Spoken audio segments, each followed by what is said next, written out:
What's going on, Rockets fans? Rockets just lost 134 to 133 in double overtime against the San Antonio Spurs.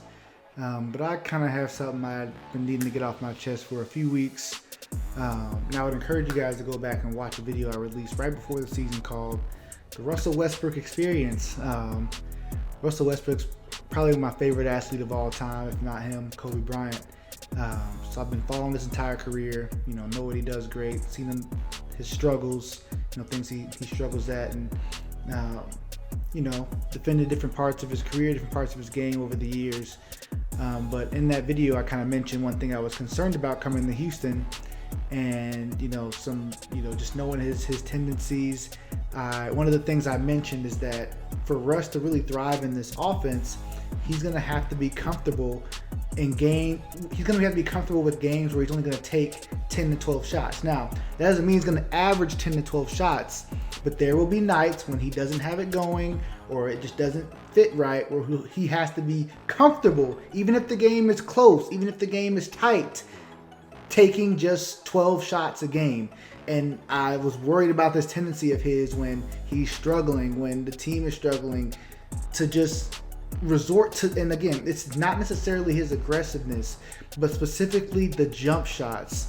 I'm gonna break this all down for you guys, but without even looking at the numbers, and I hopefully have some numbers to flash for you guys over here, for you can see his jump shot numbers. But Russ is shooting over 10 jump shots a game. That is just far beyond anything. One of the other basketball teams I watched, the Richmond Spiders, you guys watch my videos, you see those games. The great point guard, and Jacob Good, who's a great shooter, he probably shoots 6 to 8 jump shots a game. And we got Russell Westbrook out here for over the last couple years when his jump shot has really struggled.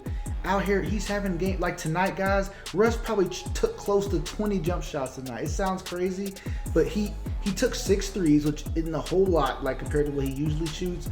But he took at least 10 mid-range jumpers tonight, and it's just way too many. And he's missing all of his jumpers. Like, he's missing all of them, and he continues to shoot. I don't understand any. I've been on the court. I understand there are times when you might think you're open, you rush a shot. When you're tired, you might resort to a jump shot because you just don't have it. I understand that, but after you miss a few shots, I don't know where you get that you keep shooting shots that you're not even good at. There's a possession later on in the game where Russ drives to the basket and he gets blocked. But that is fine. Like, it was a quick move to the basket. He got past his man. Like, that was fine. If that was more of the shot that he took when he was struggling, you feel fine about that. But it's when he's struggling and he just pulls up for a mid-range shot. There were so many possessions there just throughout the game. Like, he got an offensive rebound. He takes it I got it now. Like, pass the ball, Russ. Like, there is an option. If your defender's guarding you really well in that possession, you can pass the ball. And there are so many times when he gets in isolation situations, or just when he gets to rocking it, and if he can't make that initial move, he just resorts to a jump shot, and they're just like, man, just pass the ball. Like, I know that sounds so simplistic, but for Russell Westbrook, when it's resort of shooting a jump shot, like, that's almost the way he's shooting the ball over the past couple seasons. He needs to be shooting 7 jump shots a game. That's including threes. So maybe 3 or 4 threes and 3 or 4 mid-range shots. Like, that's where he needs to live. These games where he's turning 2 for 11 games into these 5 for 23 games. Like, that, talking about his field goal attempts. Like, that's just far too much. That should not happen. I don't know anyone that's played the game. Like, you don't struggle like that this consistently. Again, it'd be different if it was different parts, but it's his jump shooting where he just continues to crater his field goal percentage. It's been that way, to a certain respect, it's been that way his entire career. But over these last couple years where he's really struggled from 3, really struggled with his mid-range jumper, like, he's just killing his field goal percentage, and it just makes him look bad coming into a new situation. Again, if this was in OKC, it's just a whole different narrative around it all. In Houston, he's making himself look bad. And again, he's a great player. Like, he's not been the reason for some of these losses. He's played great. He did a lot of good things tonight. Until it really started spiraling his struggles. But he did some good things tonight, even late. But again, it makes it look so bad. Like he's trying to go out there, he's taking 30 shots. Like he should not have taken 30 shots. And at no point in the game was he on like that to take 30 shots. He can affect the game in other ways. He knows that and he says that. Like, then don't shoot 30 shots. Shoot 12 shots if you're really struggling.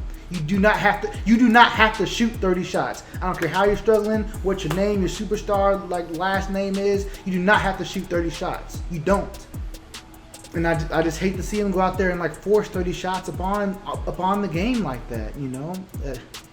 And again, this is coming from someone that loves Russell Westbrook. I've seen him fight through all these struggles. I've seen him have games like this and him just turn it around and just kick ass at the end of the game. Like, I know that this is part of what makes him great, him able to fight back through that. And you saw that like this game here. Was it the overtime or the fourth quarter where, you know, he hits a shot at the basket and he almost gets a strip? Like, he makes some great plays down the stretch, but it's just mixed in with, again, I'm just talking about the jump shots, the turnovers, and the ill-advised jump shots. Some of the missed shots, you're going to deal with this stuff. But it's the post-up fadeaway jump shots with you know, over 15 on the shot clock.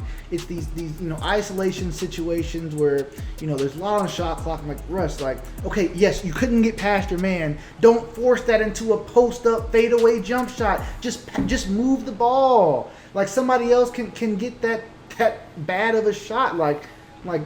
Some of the shots are just so bad. He's not a scorer like that. Like, he's led the league in scoring before in a different phase of his career, but even then, he was not that kind of scorer.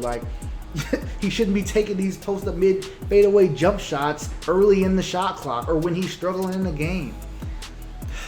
I'm sorry, guys. Just forgive me.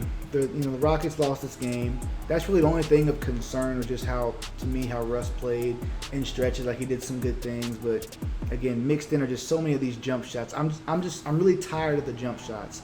Again, you can make Russ, if you only score 11 points in the game, all right, I can live with that. But I can't live with you scoring 11 points. Scoring 11 points, but you took 22 shots. Or not like tonight, where you shoot 30 times, you score 19 points. You're in a different situation. There is no need for that anymore. When you're struggling, surrender it. Surrender it to Harden. If Harden ain't got it going either, there's other guys you can give it to as well. And you create great shots for these other guys. Stop forcing it with jump shots. Force it to the basket. If you're tired, then pass the ball. You don't have to shoot jump shots. Anyway, I appreciate you guys watching this video. Like and subscribe. I have a video for each and every Rockets game this season. And I appreciate you watching.